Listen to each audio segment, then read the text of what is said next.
In the vastness of space, death is supposed to be permanent.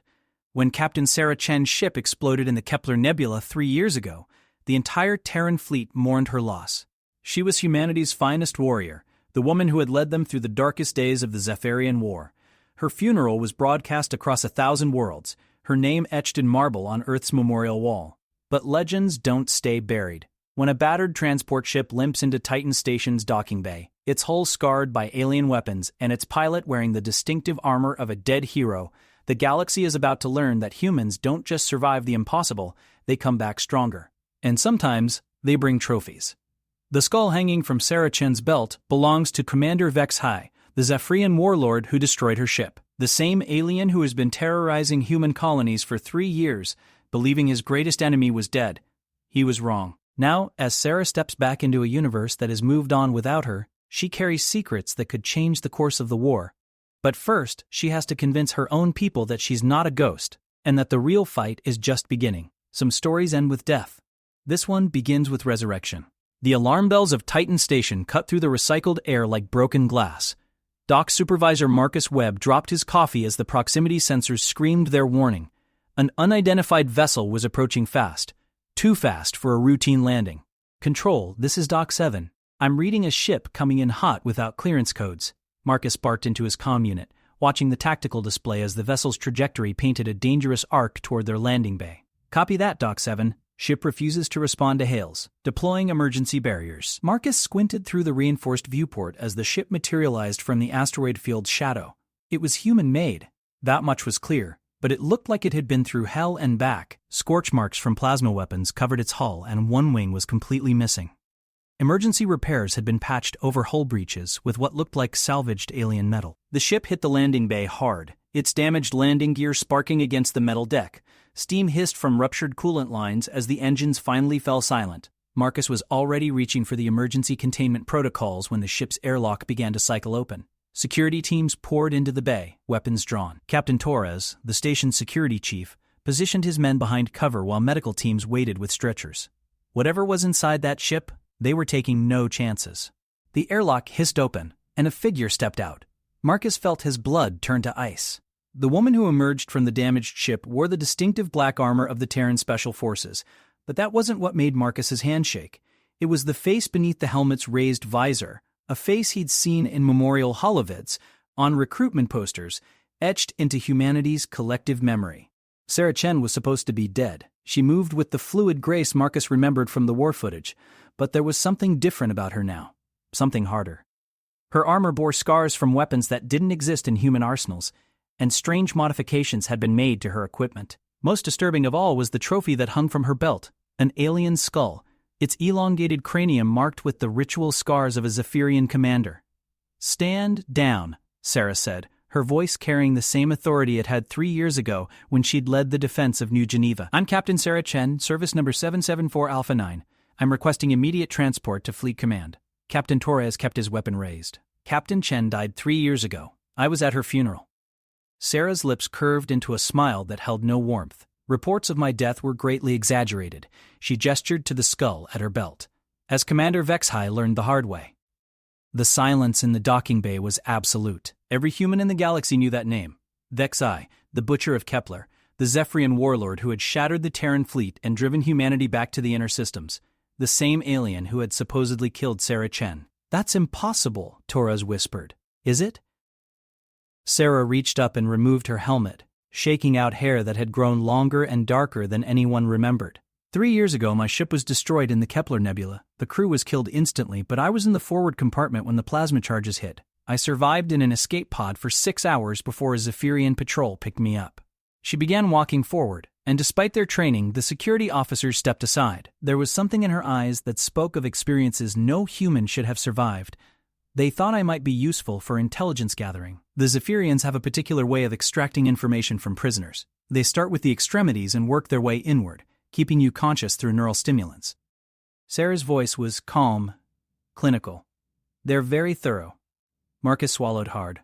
"How did you escape?" "I didn't." Sarah stopped in front of Captain Torres. "I was a prisoner on Commander Vexhai's flagship for 8 months. But the Zephyrians made a mistake. They assumed human limits were the same as theirs. They assumed that after enough pain, enough conditioning, I would break completely and become their weapon. She lifted the alien skull from her belt, holding it up so everyone could see the fracture lines that ran through the bone. They were wrong. The docking bay fell silent except for the hiss of cooling metal and the distant hum of the station's life support systems. Sarah Chen, or the woman who claimed to be Sarah Chen, stood in the center of it all like a force of nature. 8 months of torture, conditioning, and psychological manipulation, she continued. They tried to break my mind, turn me into their perfect human weapon. Instead, they created something they didn't expect. Captain Torres finally lowered his weapon. What happened to Vex High? Sarah's smile was sharp as a blade. I killed him with my bare hands in his own command center while his officers watched. Then I took his skull as a reminder that humans don't break the way other species do. We adapt, we overcome. And we remember. She placed the skull back on her belt with ceremonial care. His ship was mine for 2 years before I could modify it enough to make the journey home. I've spent that time learning everything about Zephyrian technology, tactics, and psychology. I know where their hidden bases are, how their command structure works, and most importantly, I know how to hurt them. Marcus found his voice. Why come back now? Why not send a message? Because the war isn't over, Sarah said. The Zephyrians think they've won, that humanity is beaten and scattered.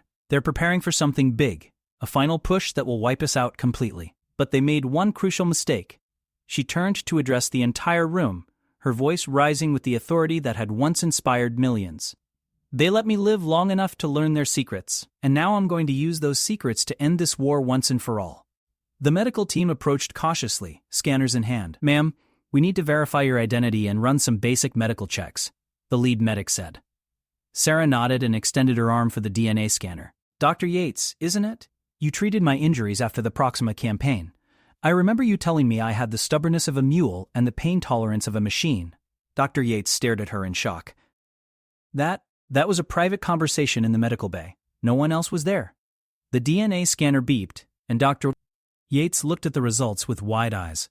It's her, he announced to the room. Genetic markers match perfectly. This is Captain Sarah Chen. But even as the confirmation came through, Marcus could see the doubt in people's eyes. The woman standing before them might have Sarah Chen's DNA and memories, but something fundamental had changed. The way she carried herself, the coldness in her eyes, the casual way she spoke of torture and murder. This wasn't the hero they remembered. I know what you're thinking, Sarah said, as if reading their thoughts. You're wondering what they did to me, whether I'm still human. The answer is yes, I'm human. I'm just not the same human who left Earth 3 years ago. She began walking toward the exit, her boots clicking against the metal deck. The Zephyrians tried to remake me in their image. They failed. Instead, they created something new, a human who understands their weaknesses and isn't afraid to exploit them. Captain Torres fell into step beside her. What are your orders, Captain? Sarah paused at the doorway, her hand resting on the alien skull at her belt. First, I need to speak with Admiral Morrison. Then we're going to gather every ship, every soldier, every weapon humanity has left. Because in 3 weeks, the Zephyrians are going to launch their final offensive against Earth itself. The color drained from Torres's face. How do you know that? Because I helped them plan it, Sarah replied. And now I'm going to help humanity stop it. As she walked away, leaving a room full of stunned humans in her wake, Marcus couldn't shake the feeling that the war had just taken a turn no one had expected. Sarah Chen was alive, but the woman who had returned was something new, something forged in alien torture chambers and shaped by years of isolation and pain. Whether that would save humanity or damn them all remained to be seen. The skull at her belt seemed to grin in the station's harsh lighting, a promise of violence yet to come. And in the depths of space, Zephyrian fleets moved toward Earth, unaware that their greatest secret had just walked back into human hands. The real war was about to begin. Admiral Harrison Morrison had seen enough war to know when everything was about to change. The emergency briefing room aboard the battleship Defiance was packed with the surviving leadership of the Terran fleet, what little remained after 3 years of devastating losses. The holographic displays showed the grim reality. Humanity controlled only a dozen systems. Earth's outer defenses were failing, and refugee ships filled every available dock. But none of that mattered now, because sitting at the end of the conference table was a ghost. Sarah Chen looked older than her 35 years, her face marked by experiences that showed in the way her eyes never quite focused on any one person for long. She'd refused medical treatment beyond basic scans, insisting that time was too short for lengthy examinations. The alien skull sat on the table before her like a gruesome centerpiece, its empty sockets seeming to watch the assembled officers. Before we begin, Admiral Morrison said, his voice carrying the weight of 3 years of defeat, I need to know, are you really Sarah Chen? DNA says I am. My memories say I am, but I understand your doubt. Sarah's voice was steady, professional. The woman who died at Kepler was a soldier who believed in clean victories and honorable warfare.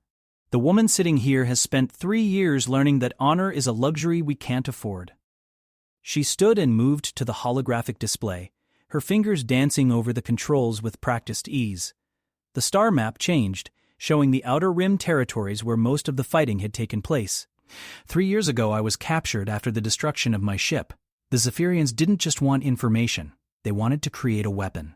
A human who understood our psychology, our tactics, our weaknesses, but who would serve their cause.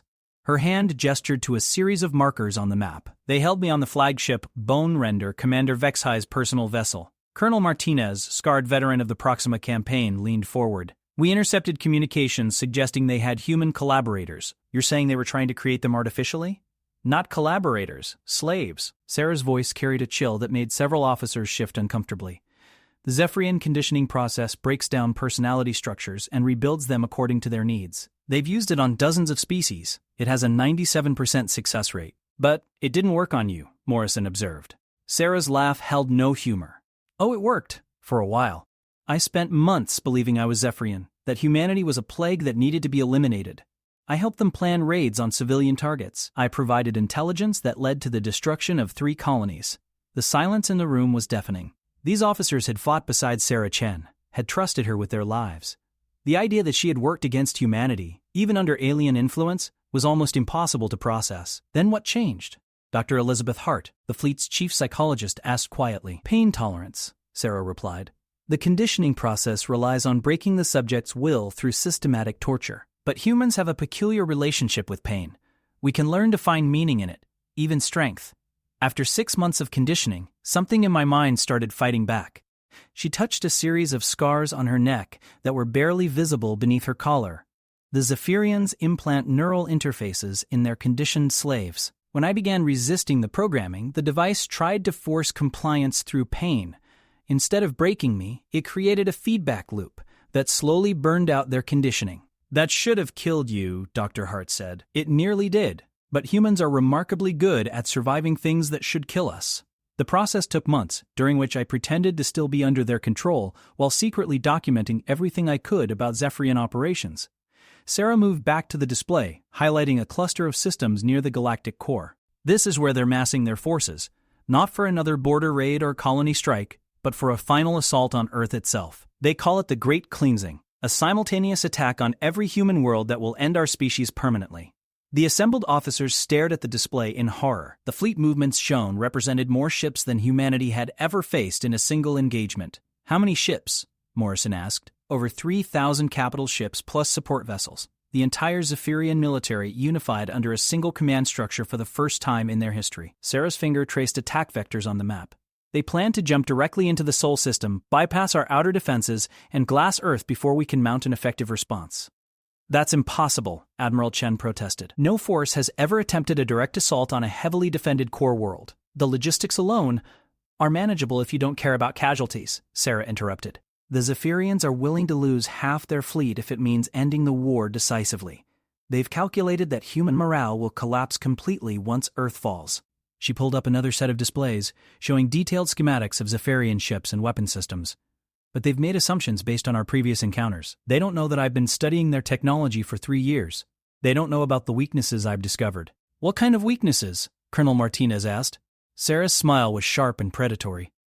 The Zephyrians pride themselves on their technological superiority, but they've become dependent on it. Their shields operate on a rotating frequency modulation that can be predicted. Their plasma cannons have a charging cycle that creates brief vulnerability windows. Most importantly, their command structure relies on quantum-encrypted communication channels that can be disrupted. She gestured to the skull on the table. I spent 18 months pretending to be their loyal slave while mapping every system on Vexhi's flagship. When I finally revealed my true nature, I didn't just kill him. I downloaded their entire strategic database. The room buzzed with excited whispers. If Sarah was telling the truth, she had just handed them the most valuable intelligence in the history of human warfare. There's more, Sarah continued. The Zephyrians have been testing a new weapon. something they call a stellar converter. It's designed to destabilize a star's nuclear fusion process, causing it to go nova. The blood drained from Morrison's face. They're planning to destroy our sun? If the invasion fails, yes. The stellar converter is their final option, but the weapon has a critical flaw. It requires a massive energy buildup that takes 48 hours to complete. If we can identify and destroy the weapon platform during that window, we can prevent them from using it. Dr. Hart leaned forward. Sarah, the psychological profile suggests you've experienced severe trauma. How can we be sure your memories are accurate and not the result of conditioning or PTSD? Sarah reached into her armor and pulled out a small data crystal. Because I brought proof. She inserted the crystal into the holographic display, and suddenly the room filled with detailed intelligence files, ship schematics, and strategic plans. 3 years of careful documentation, she explained. Ship deployments, officer profiles, tactical doctrines, technological specifications, everything we need to turn their own strategies against them. Admiral Morrison studied the data streams flowing across the displays. Even a cursory examination showed intelligence that would normally take decades to gather. This is extraordinary. If even half of this information is accurate, it changes everything. It's all accurate, Sarah assured him. The question is whether humanity has the will to use it. What I'm proposing isn't a defensive strategy, it's a preemptive strike designed to cripple their invasion force before it reaches Earth. Explain, Morrison commanded. Sarah manipulated the display, showing potential attack vectors and fleet positions. The Zephyrian fleet is currently gathered at a staging area called the Nexus, a hidden system they've been using as a forward base. They believe it's undetectable to human sensors. But you know where it is, Colonel Martinez said. I helped select it, Sarah confirmed. More importantly, I know its weaknesses. The Nexus is built around a collapsed neutron star that provides natural sensor screening, but that same gravitational field creates navigation hazards. If we attack during their final staging period, we can trap their entire fleet in a gravity well. She highlighted specific tactical positions. They'll be vulnerable for exactly 17 hours during their pre-jump preparations. Their shields will be recalibrating, their weapon systems will be in maintenance mode, and their command structure will be focused on coordination rather than defense. You're talking about a suicide mission, Dr. Hart observed. Even with their vulnerabilities, we'd be outnumbered 50-1. Not if we don't fight them directly, Sarah replied. The Zephyrians have a rigid command hierarchy. Eliminate the right targets in the right sequence, and their entire fleet becomes paralyzed. I know which ships house their command elements, which officers are critical to fleet coordination, and how to create cascade failures in their communication network. She turned to address the entire room, her voice carrying the authority that had once inspired millions of humans to fight against impossible odds. We have 3 weeks to prepare. 3 weeks to gather every available ship, retrofit them with the countermeasures I've developed, and train our crews in anti-Zephyrian tactics. It's not enough time for a conventional response, but it's enough time to do something they'll never expect. Admiral Morrison stood slowly, his age showing in the careful way he moved. What you're describing is the most dangerous military operation in human history. If we fail, Earth is defenseless. If we do nothing, Earth dies anyway, Sarah countered. But if we succeed, we don't just save our homeworld, we break Zephyrian power permanently. Their entire military is committed to this operation. Destroy their fleet, and they lose their ability to threaten humanity ever again. The room fell silent as the assembled officers processed the magnitude of what she was proposing. It was audacious, desperate, and potentially suicidal. It was also their only chance. There's something else you need to know, Sarah added quietly. The woman who left Earth 3 years ago believed in minimizing casualties, even among our enemies. That woman is gone. If you follow my plan, we're going to kill every Zephyrian in that staging area. Every ship, every crew, every officer. No prisoners, no mercy, no quarter given. She picked up the alien skull and met Morrison's eyes. I learned something during my time with them. Mercy is a weakness they interpret as invitation for further aggression. The only language they understand is overwhelming force. Are you prepared to speak it? Morrison looked around the room at his officers, seeing doubt and fear mixed with desperate hope. Then he looked back at Sarah Chen, or the thing she had become, and made the hardest decision of his career. Tell us exactly what you need. The shipyards of Luna had never seen activity like this. Every available dock was occupied by vessels undergoing rapid modifications based on Sarah's intelligence. Cruisers that hadn't seen combat in decades were stripped down and rebuilt with alien-derived technologies. Transport ships were converted into weapons platforms. Even civilian vessels were pressed into service, their cargo holds filled with specialized equipment. Sarah stood in the observation deck of the orbital facility, watching sparks fly from 1,000 welding torches as engineers worked around the clock to prepare humanity's last gamble. She hadn't slept in 72 hours, and her body showed the strain, but her eyes remained sharp and focused. The quantum resonance disruptors are installed on 60% of the fleet, Commander Elena Vasquez reported, joining Sarah at the viewport. Vasquez had been Sarah's second-in-command during the Proxima campaign, and seeing her old friend again after 3 years had been one of the few moments of genuine emotion Sarah had shown. "Not fast enough," Sarah replied, her voice hoarse from endless briefings and tactical sessions. "We need every ship equipped before we move to the staging area. One unshielded vessel and the Zephyrians will detect our approach." Below them, the heavy cruiser Retribution was undergoing its final modifications. Sarah had spent 2 days personally overseeing the installation of her most important innovation, a targeting system that could exploit the microscopic gaps in Zephyrian shield harmonics. It was technology that shouldn't exist, derived from principles that human science was only beginning to understand. "The crews are having trouble with the new weapon systems," Vasquez continued. "Half of them think we're mounting alien technology on our ships, and the other half think you've gone insane." "Both are partially true," Sarah acknowledged.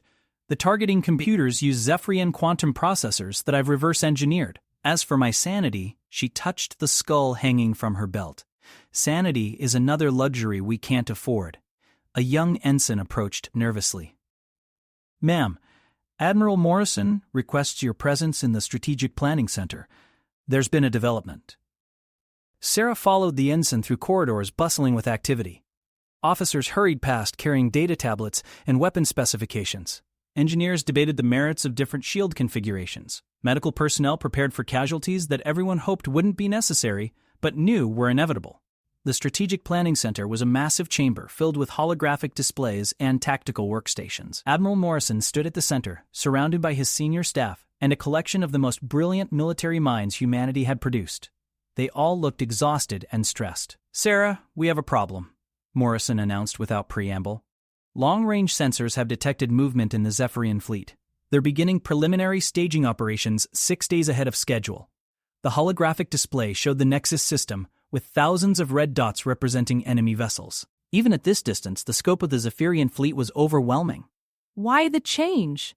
Sarah asked, though she suspected she already knew the answer. "Intelligence suggests they've detected unusual activity in our shipyards. Not enough to understand what we're planning, but enough to make them cautious." Colonel Martinez pulled up communication intercepts. Their forward scouts have reported increased human military activity near Earth. Sarah studied the data streams, her mind racing through possibilities and contingencies. 3 years of forced intimacy with Zephyrian tactical doctrine told her exactly what they were thinking.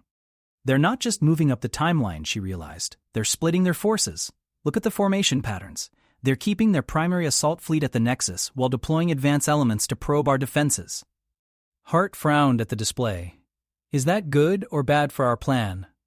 "Both," Sarah replied. "The divided fleet gives us an opportunity to defeat them in detail, but it also means we're running out of time.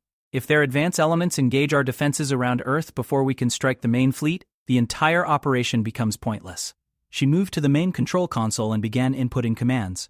The display shifted to show potential fleet movements and attack vectors. "We have to move now," she announced. "Not in 6 days, not in 3 days. We launch the attack in 18 hours. The room erupted in protests. "The modifications aren't complete," Admiral Chen objected. "Half our ships still don't have the new targeting systems." "The crews haven't had adequate training on the equipment," added Captain Torres. "We're asking them to use technology they barely understand against enemies they've never fought." "The quantum disruptors won't be ready," Commander Vasquez said. "Without them, we can't penetrate their shields effectively." Sarah listened to the objections with growing impatience. These were good officers, experienced military minds, but they were thinking like humans who had time for proper preparation and careful planning. She was thinking like someone who had learned that perfection was the enemy of survival. 18 hours, she repeated firmly. "Every hour we delay gives them more time to complete their preparations and strengthens their defensive positions. The window for surprise attack is closing rapidly."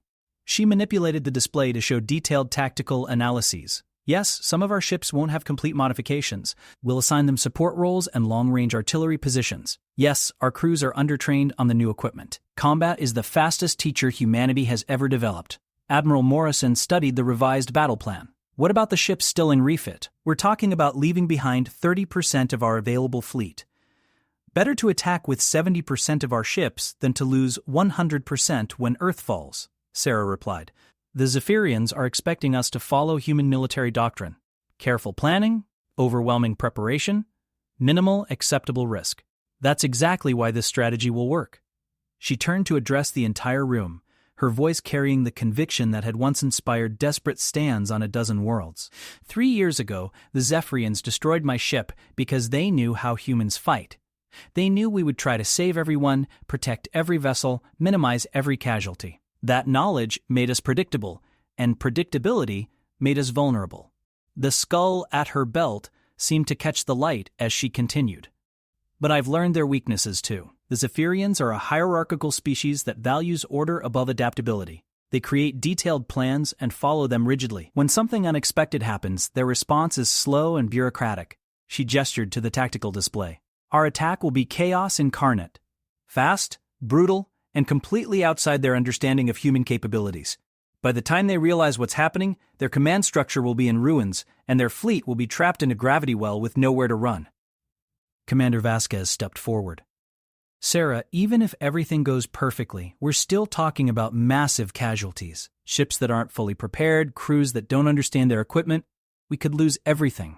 We're going to lose everything anyway, Sarah replied quietly. The question is whether we lose it defending Earth while our families watch from the ground, or whether we lose it striking at the heart of Zephyrian power while there's still a chance to end this war. She pulled up casualty projections and force distribution analyses. I've run every simulation, considered every variable. With perfect preparation and ideal conditions, we have a 12% chance of success. With the accelerated timeline and incomplete modifications, that drops to 8%. The silence that followed was profound. 8% odds of survival were barely better than suicide. But, Sarah continued, there's something the simulations can't account for. Something the Zephyrians learned too late when they tried to break me. Her hand touched the scars on her neck. Humans fight differently when they have nothing left to lose. We become something our enemies don't expect and can't prepare for. She activated a new display showing human military history, desperate stands, impossible victories, moments when seemingly defeated forces had turned the tide through sheer determination. Thermopylae, Rorke's Drift, the Battle of Proxima Centauri. Every time humanity faces extinction, we discover reserves of courage and ingenuity that surprise even ourselves. The Zephyrians understand conquest and dominance, but they've never truly understood desperation. Admiral Morrison walked slowly around the display, studying the attack plan from every angle. If we fail, Earth is defenseless.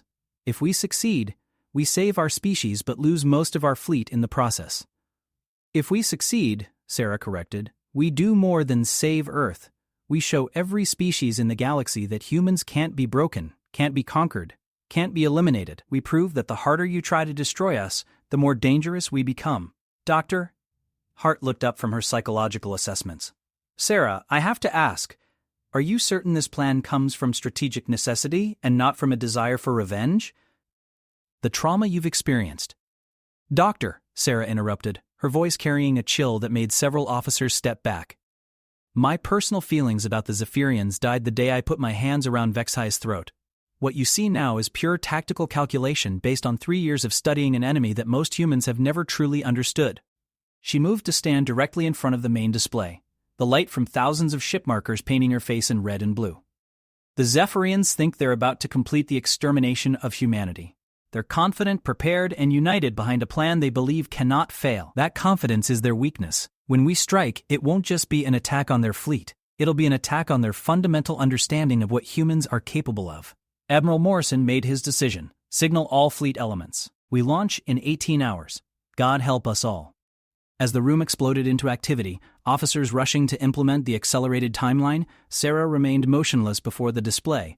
The countdown had begun, and in 18 hours humanity would either achieve its greatest victory or suffer its final defeat. The skull at her belt seemed to whisper promises of violence and retribution, but Sarah's eyes held something deeper than revenge.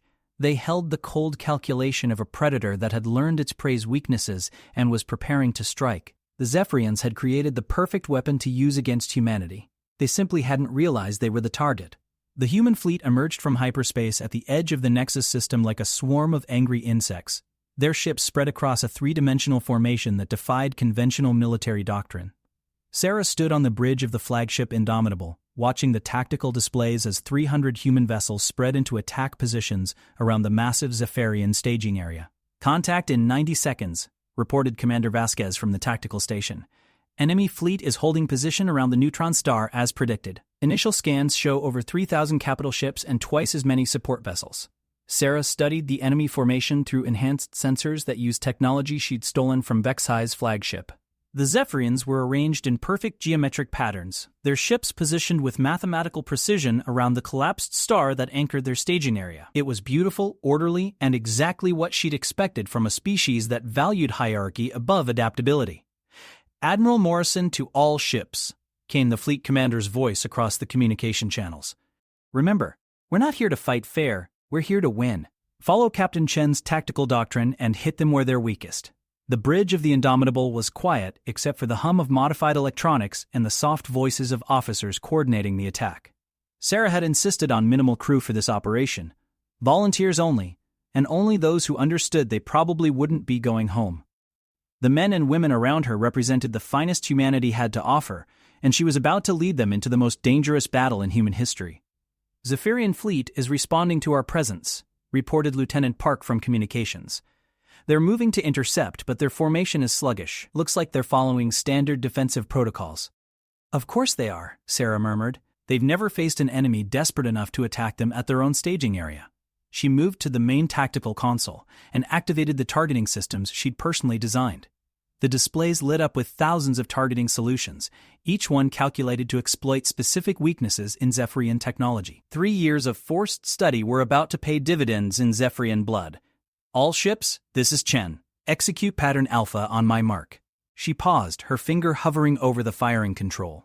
"Remember, they broke us once because they thought they understood us. Today we show them how wrong they were." The human fleet opened fire simultaneously, 300 ships unleashing everything they had at carefully selected targets throughout the Zephyrian formation. But these weren't conventional weapons. They were instruments of destruction designed specifically to cripple alien technology. Quantum resonance disruptors tore through Zephyrian shields like they were made of paper. Modified plasma cannons fired rounds that specifically targeted alien power distribution nodes.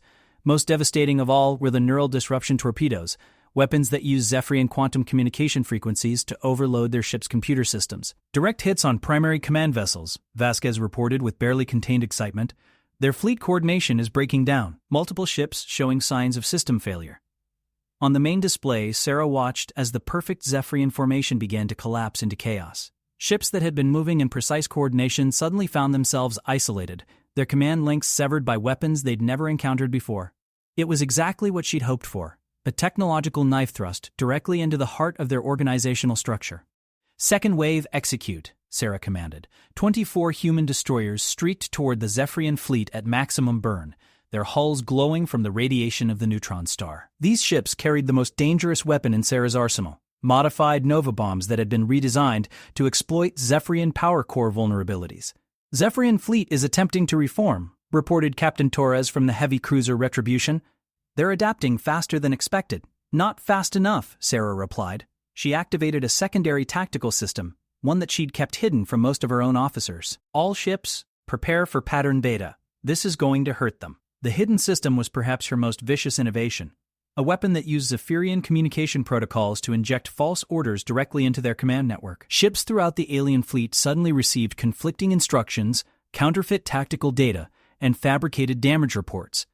Their rigid command structure, which had been their greatest strength, became a vulnerability as false information propagated through their entire force. "My God," whispered Dr. Hart, who was observing the battle from the bridge. "You're not just attacking their ships, you're attacking their ability to think as a unified force."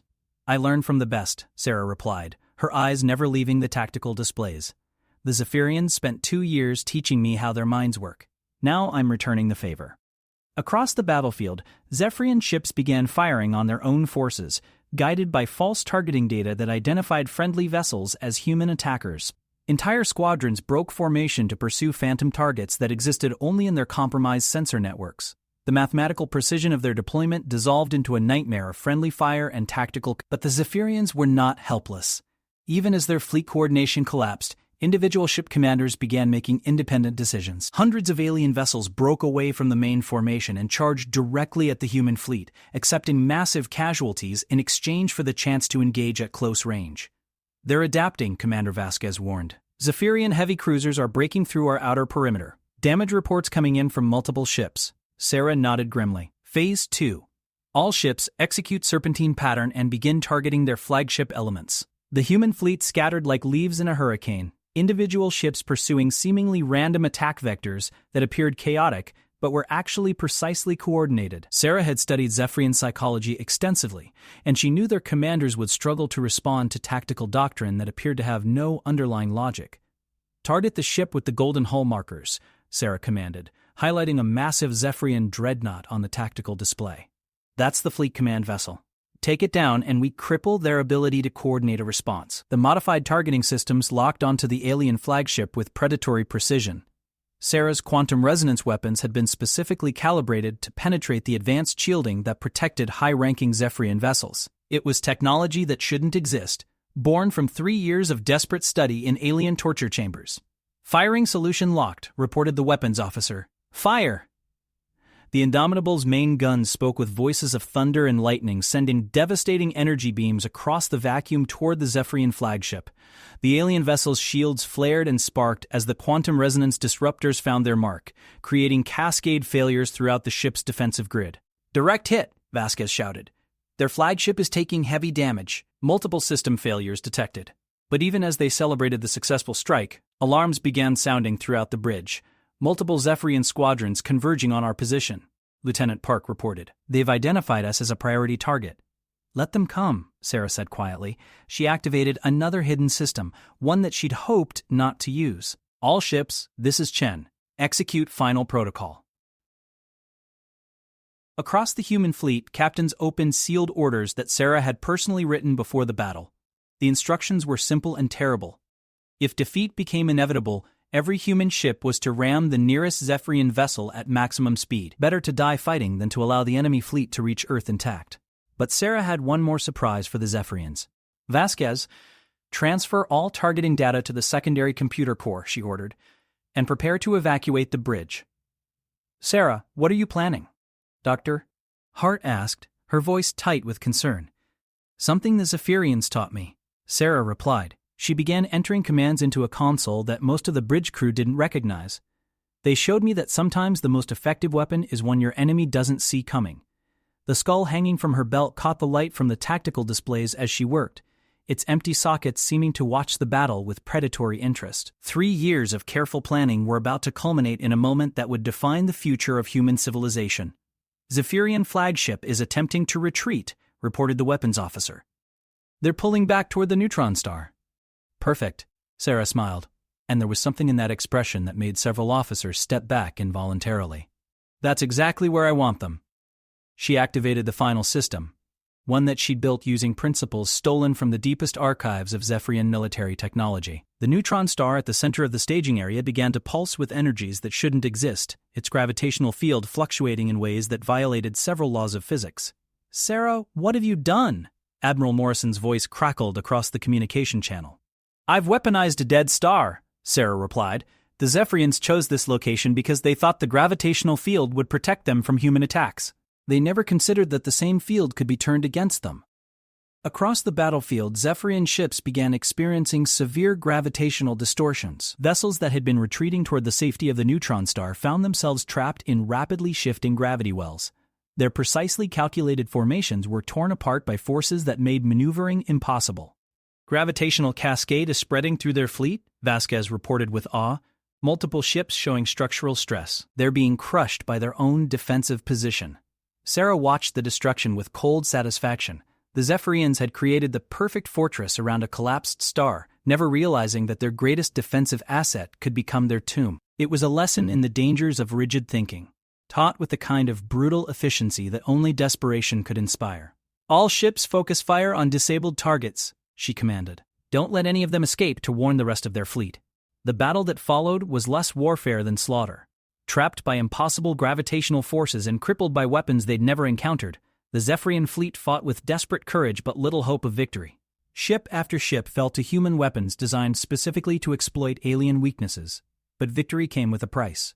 Half the human fleet had been destroyed or crippled, their crews dying in the cold vacuum while their ships burned around them. The survivors were battered, exhausted, and running low on ammunition and power. Zephyrian fleet is breaking apart, Lieutenant Park reported. Remaining vessels are attempting to scatter, but the gravitational distortions are preventing escape. Sarah studied the tactical display, counting enemy survivors and calculating pursuit vectors. The main Zephyrian fleet was effectively destroyed, but scattered remnants were still trying to flee toward human space. Each escaped ship represented a potential threat to Earth. "This is Chen to all surviving vessels," she broadcast. "Begin search and destroy operations. No Zephyrian ship leaves this system alive. No witnesses, no survivors, no mercy." It was a cold command, one that would have horrified the woman who had left Earth 3 years ago. But that woman had died in Zephyrian torture chambers, and the creature who had emerged understood that mercy was a luxury humanity couldn't afford. The cleanup operation took 6 hours. When it was finished, the Nexus system contained nothing but debris and the slowly cooling hulks of the most powerful fleet the Zephyrians had ever assembled. Humanity had won its most important victory, but the cost had been terrible. "Signal Earth," Sarah commanded, her voice hoarse with exhaustion. "Tell them the primary Zephyrian fleet has been destroyed. The invasion is over." As the message was transmitted across the galaxy, Sarah stood before the main display and watched the wreckage of her enemies drift through space. The skull at her belt seemed to grin in the starlight, a promise fulfilled and a debt repaid. But even as humanity celebrated its salvation, Sarah knew the war wasn't truly over. There were still Zephyrian colonies, still scattered fleets, still those who would seek revenge for this devastating defeat. The galaxy was vast, and hatred had a way of surviving even the most complete victories. She would be ready for them. 6 months after the Battle of the Nexus, Earth's orbital defense platforms hummed with new energy. The wreckage of the Zephyrian fleet had yielded technological treasures that human engineers were only beginning to understand.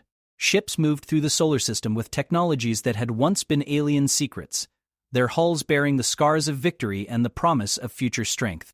Sarah Chen stood in the observation deck of the newly constructed orbital command station, watching construction crews install the latest generation of defensive systems. The skull of Commander Vexhai still hung from her belt, but it was no longer alone. Dozens of other trophies had joined it, remnants of the scattered Zephyrian forces that had continued to threaten human colonies in the months following their great defeat. The Centauri colonies report the completion of their new defense grids, Commander Vasquez informed her, approaching with a data tablet filled with status reports. 3 more Zephyrian remnant fleets have been eliminated this week. Admiral Morrison wants to know if you'll be personally leading the pursuit of the survivors near Vega. Sarah didn't immediately answer. Her attention was focused on the tactical displays that showed the current state of human space. Green zones marked secure territories, yellow indicated areas under patrol, and red showed the few remaining pockets where Zephyrian forces still posed a threat. The map looked very different from the desperate defensive positions they'd held just months ago. "The vegans can handle their own cleanup," Sarah finally replied.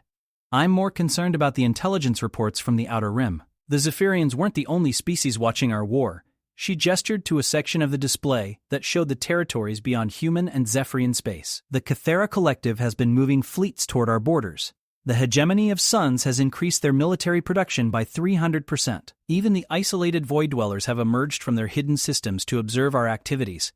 Vasquez frowned at the implications. "You think they're planning to move against us while we're still rebuilding?" "I think they're trying to understand what happened here," Sarah corrected. For the first time in galactic history, a supposedly inferior species not only defeated a superior enemy, but completely annihilated their military capacity. Every major power in the galaxy is reassessing their threat models. The door to the observation deck slid open, and Dr. Hart entered with her usual collection of psychological evaluation reports. The fleet psychologist had been conducting mandatory assessments of all personnel who had participated in the Nexus battle, trying to understand the long-term effects of such intensive combat. "Sarah, we need to discuss the psychological evaluations from the surviving crews," Dr. Hart said without preamble. "I'm seeing concerning patterns in their behavior and attitudes." "Define concerning," Sarah replied, though she suspected she already knew what the doctor had found. "Increased aggression, xenophobic tendencies, and what I can only describe as predatory satisfaction when discussing potential future conflicts with alien species." Dr. Hart activated a holographic display showing statistical analyses of crew interviews. They're calling themselves things like the Void Hunters and Xenos Killers. They've started collecting alien artifacts as trophies, and several have requested modifications to their personal weapons that would make them more effective against non-human physiology. Sarah studied the data with interest rather than concern. "And you see this as problematic?" "I see this as the militarization of xenophobia," Dr. Hart replied sharply. These men and women have been traumatized by years of war, and now they're channeling that trauma into a generalized hatred of all alien species.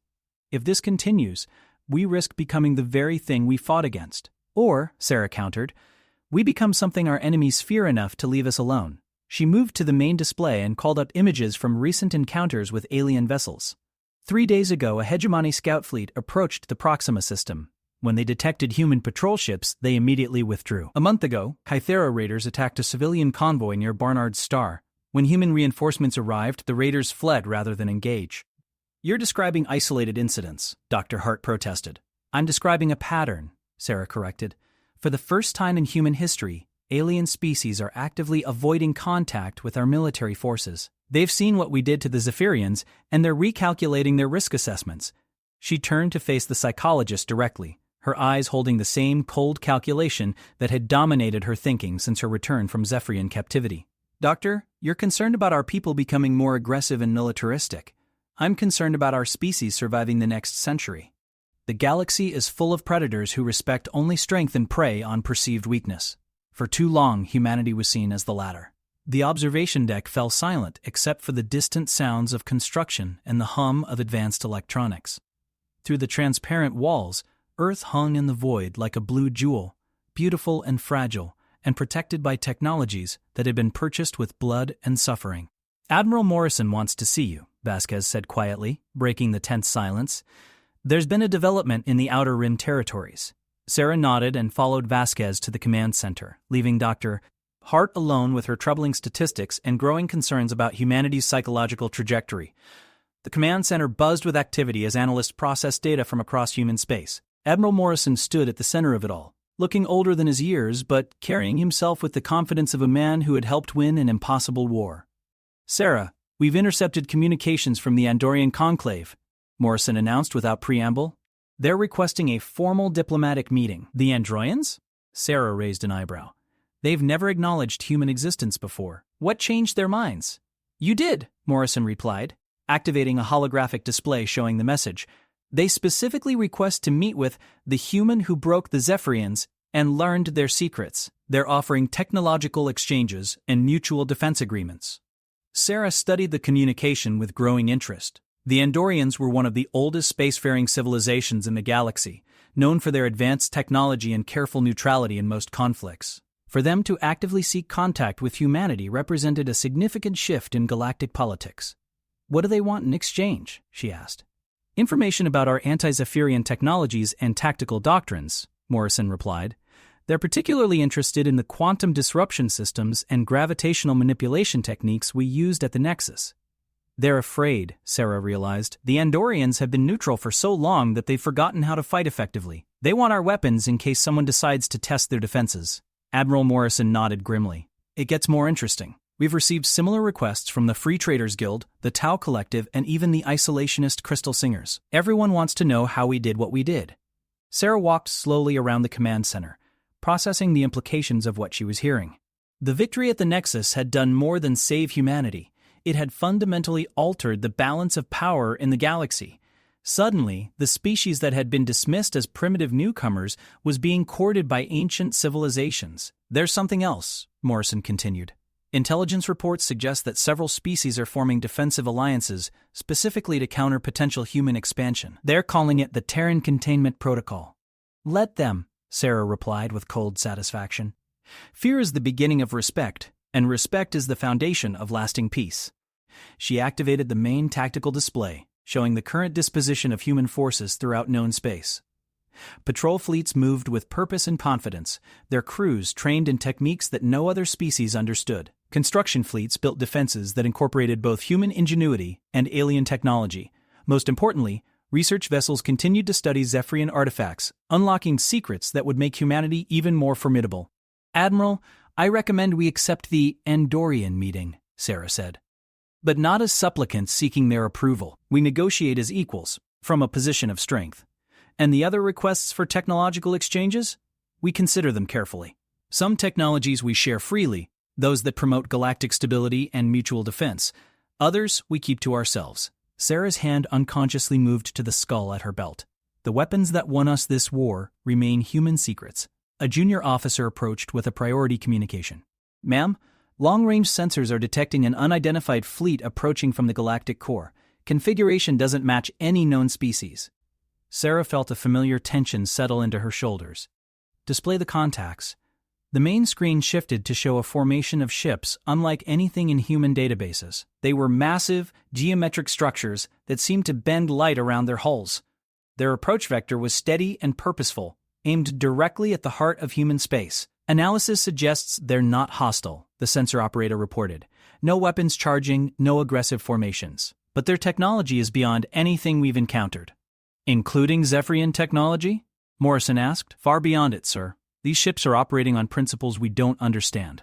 Sarah studied the approaching fleet with growing fascination rather than fear. After 3 years of intimate contact with the most advanced military technology the galaxy had known, she had developed an appreciation for superior engineering. Whatever these newcomers represented, they were clearly operating at a level that made even her stolen Zephyrian knowledge seem primitive. Open a communication channel, she ordered. Let's see what they want. The main screen flickered and resolved into an image that made several officers step back in shock. The being that appeared was tall, elegant, and completely artificial, a construct of metal and energy that radiated intelligence and ancient wisdom. I am Archon Meridian of the Eternal Vigil, the being announced in perfectly modulated English. We have observed the recent conflicts in this region of the galaxy with great interest. We come to speak with the one called Sarah Chen. Sarah stepped forward, her hand instinctively moving to rest on Vex's skull. I'm Sarah Chen. What do you want? The artificial being's expression, if it could be called an expression, seemed to convey approval. Direct, practical, unintimidated by superior technology. You are indeed as remarkable as our observations suggested. Your observations? Morrison interjected. The Eternal Vigil has monitored this galaxy for millions of years, Archon Meridian explained. We have watched species rise and fall, seen civilizations achieve greatness, and then destroy themselves through war or stagnation. But rarely have we seen a species transform itself as dramatically as humanity has in the past 3 years. Sarah felt a chill that had nothing to do with the station's life support systems. How long have you been watching us? Since your species first achieved spaceflight. Initially, you appeared to follow the standard pattern. Technological advancement followed by territorial expansion, then conflict with established powers, leading to either conquest or extinction. The Archon's tone held what might have been admiration. Your recent actions have demonstrated that humanity follows a different pattern entirely. Explain, Sarah demanded. Most species that face overwhelming defeat either surrender or are destroyed. A few manage to negotiate acceptable terms of subjugation. But humanity chose a third option. You transformed defeat into a catalyst for transcendence. The Archon gestured to displays showing human space. In 3 years, you have gone from victims to victors, from prey to predators. You have achieved what few species manage in millennia of evolution. Admiral Morrison stepped forward. Are you saying this was some kind of test? Not a test, the Archon replied. An observation. The Eternal Vigil does not interfere with natural development. But when a species demonstrates exceptional potential, we extend an invitation. Invitation to what? Sarah asked, though she suspected the answer would change everything once again. To join the greater galaxy, Archon Meridian announced. There are forces beyond this region that make your recent conflicts seem trivial, powers that could reduce entire civilizations to dust with casual effort. The Eternal Vigil exists to coordinate defensive efforts against these threats. The command center fell silent as the implications sank in. Humanity had just learned that their greatest victory was merely qualification for an even larger conflict. And if we refuse? Morrison asked. Then you continue as you are, masters of this small corner of the galaxy until something from outside decides you pose a threat. The Archon's tone remained neutral. But Captain Chen understands the true nature of survival, I believe. She knows that strength is not a destination but a journey. Sarah looked at the skull hanging from her belt, then at the displays showing human space now protected by weapons born from alien torture chambers and desperation. 3 years ago, she had been a conventional soldier fighting a conventional war. Now she was something else entirely, a weapon forged by necessity and tempered by suffering. What exactly are you offering? She asked. Knowledge, technology, alliance with species that have survived challenges you cannot yet imagine. The Archon leaned forward slightly, and most importantly, purpose. Humanity has proven it can adapt and overcome. Now you have the opportunity to help other species learn the same lessons. Sarah turned to Admiral Morrison, seeing her own thoughts reflected in his eyes. They had fought to save humanity, had won through desperation and ruthless innovation. Now they were being offered the chance to fight for something larger, not just survival, but the survival of civilization itself. "We'll need time to consider this," Morrison said. "Of course," the Archon agreed. "But do not take too long. The forces we monitor are already beginning to take notice of this region. Your victory over the Zephyrians has attracted attention from entities that view rapid military advancement as a potential threat to galactic stability." As the communication ended and the mysterious fleet settled into a holding pattern beyond the outer planets, Sarah stood before the displays and contemplated the future. Humanity had survived its first great test, had proven itself capable of extraordinary transformation under extreme pressure. Now it faced an even greater challenge: learning to use that strength wisely. The skull of Commander Vexhai seemed to grin in the starlight, a reminder of what humans could become when pushed beyond their limits. But as Sarah looked out at the vast galaxy beyond Earth's protective embrace, she wondered if their greatest battles still lay ahead. Humanity had learned to be predators. Now they would learn whether they could become something more.